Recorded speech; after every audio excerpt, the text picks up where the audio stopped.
This metal object was sticking out just a little bit. This piece of candy, now a piece of evidence. Corydon police are investigating after one mother says she found what looked like a metal rod in her daughter's Halloween stash. I was very mad, and then I actually sat down and just thought it was better for me to have grabbed that piece of candy than one of my girls. Kaylee Wisnowski says she took her daughters trick-or-treating here on Walnut Street in downtown Corydon. She was sifting through their treats last night when she noticed the chocolate bar wrapper was already open. Just a little piece of metal sticking out of the tip of it. She took the candy to police this afternoon, but before that, she took to social media, sending a warning to other parents. Many comments suggesting it was a manufacturer mistake. Corydon Police Chief Matthew Kitterman says he contacted Mars Inc., which said it likely did not come from their plant. They have metal detectors before anything leaves the building, so they said that their metal detectors would have noticed this. Chief Kitterman says they'll use the wrapper to try and track the candy back to who bought it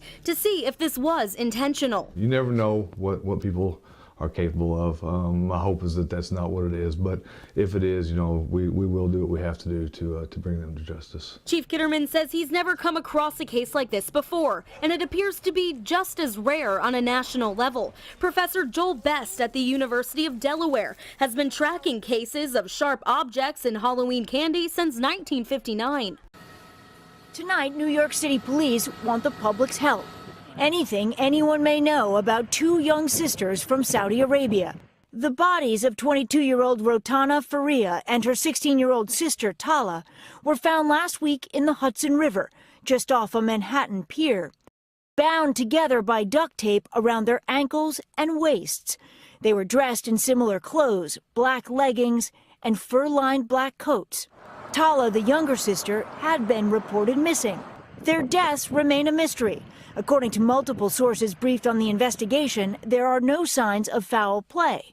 Suicide is a leading theory, but nothing has been ruled out. Those sisters were reported missing on September 12th from Fairfax, Virginia. Investigators are now trying to piece together how they got from Fairfax, Virginia to New York City, and ultimately they want to know what happened that led them to end up here behind me along the Hudson River. Lifeless bodies of Tala and Rotana Faria were found on a rocky pier in New York City last Wednesday.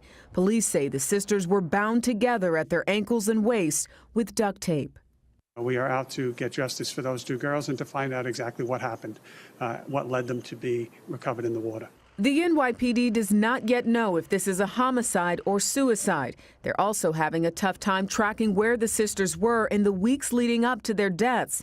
No cell phones or social media accounts were recovered. Detectives have been down in Virginia. They've conducted a number of interviews in Virginia, including members of the immediate family, as well as others. Tala and Rotana moved to the U.S. from Saudi Arabia with their mother in 2015, settling in Fairfax, Virginia. An NYPD source tells CBS News that their mother told police she received a call from the Saudi government in October telling the family they had to come back to Saudi Arabia because the sisters had applied for immigration asylum in the U.S.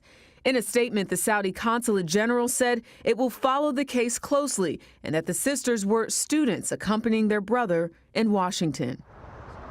Was shot by a deputy at a 7-Eleven and took a clerk hostage. The information from a lieutenant here at the scene, and it appears that the deputy who shot the man in this incident here thought that he may have been about to steal his patrol car. Let me move out of the way. You can see the scene behind me here. You can see all of the deputy vehicles outside of it. The sheriff's department tells us that at about 3:20 this morning, a deputy we're getting a little bit of conflicting information, so we're still trying to sort through this. But the initial information we had was that a deputy on patrol spotted a car that had been involved in a collision in the parking lot. That when he got closer, we were told initially a man and a woman appeared to have been in the car together. They were arguing.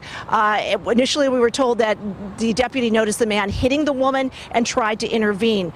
We're now being told that perhaps he also may have noticed this man trying to get into his patrol car. In any event, there was a struggle for the deputy's gun. The deputy then shot the man. At that point, the sheriff's department says the wounded man ran inside the 7-Eleven, grabbed a woman who was working as a clerk, and took her hostage. The man ultimately was taken into custody, taken to the hospital. We don't know his condition. Now, this is an industrial area. We spoke with one man who works nearby. He was trying to get to work right after it happened.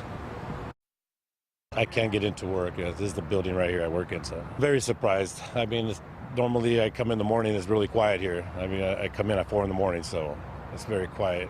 We don't get to see all this. New this morning, San Jose police made some early morning sideshow busts. This one happened around 1 this morning on Gish Road, just off 880. One driver was arrested. His car was impounded for 30 days. CHP says another driver attempted to get away. He was eventually arrested by police. SJPD also impounded several cars at other locations. Jobs are coming to the region as U.S. Foods looks to expand. The company will build a distribution facility in McClellan that will service restaurants across Northern California. The move will create up to 180 new jobs, and the average pay about $60,000. The Sacramento County Board of Supervisors recently approved an incentive package that saves the company millions of dollars. The groundbreaking is expected to start next year with an opening in 2020. New allegation against disgraced movie mogul Harvey Weinstein. He's now been accused of sexually assaulting a teenage girl in an amended class action complaint that was filed yesterday in New York. Weinstein denies the accusations. An anonymous woman said he repeatedly attacked her from 2002 to 2011, beginning when she was 16.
My husband's on fire. Something just blew up.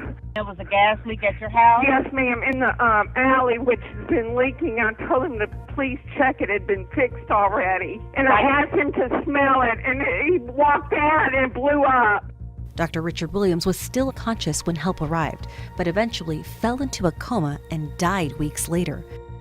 There was always a gas smell in the neighborhood, depending on maybe which way the wind was blowing, and had called and reported it several times. I felt like if it was a big major safety issue that the gas company would have taken care of it. And when they determined that there was a gas leak at that corner, it took them a year before they actually ever corrected the problem. Underneath our feet lie more than 2 million miles of natural gas pipelines, some more than a century old. When those pipes leak or rupture, the consequences can be catastrophic. Since 2010, more than 400 people have been injured in gas accidents. They've led to more than $300 million in property damage, emergency response, repairs, and lost gas. In 2014, USA Today found 85,000 miles of aging cast iron and bare steel gas pipes still operating despite decades of failure warnings. By 2017, 60,000 miles were still in use. So where is our pipeline system failing? In 2010, the Pipeline and Hazardous Materials Safety Administration required local utilities to develop their own pipeline replacement and safety plans. But the Pipeline Safety Agency doesn't inspect those plans, and in many states, utilities don't have to submit their plans for approval. Some states refuse the USA Today Network's requests for copies of those plans. 1968's Natural Gas Pipeline Safety Act allowed the Department of Transportation to set safety standards, but state regulators were tasked with enforcing those standards. Mark McDonald, president of the New England Gas Workers Association, told USA Today, quote, "I've never seen a PHMSA investigator in my entire career, and I worked for the gas company for 25 years. While former administrator for the Pipeline Safety Agency, Cynthia Quarterman, counters, quote, "The PHMSA is not big enough to cover all those local and state programs. There just aren't enough bodies to do it." The gas industry has lobbied against additional regulations, arguing needed flexibility to fix unique local problems. Some local utilities say the administration offers well-intentioned fixes to lower risk safety issues, but yet it diverts resources away from higher priorities, like replacing cast iron pipes. It was very disturbing emotionally because we've been neighbors for 30 years now, and it really hurt to know that he had been in an explosion like he was in. Roughly 1/4 of Newark kids under the age of 6 have detectable levels of lead in their blood, and any level of lead for children is dangerous. Now, Newark dealt with an issue of lead in water at some schools back in 2016, but city officials had assured residents, they say, that their city drinking water was safe. Now they have questions for City Hall. Federal prison in West Virginia remains on lockdown tonight as the search continues for the killer of Whitey Bulger. The Boston gangster was dead within hours of arriving at that prison in West Virginia. Early signs point to a career killer who hated rats. The reputed mobster's early morning death was quick and so violent it was reported that the 89-year-old was unrecognizable.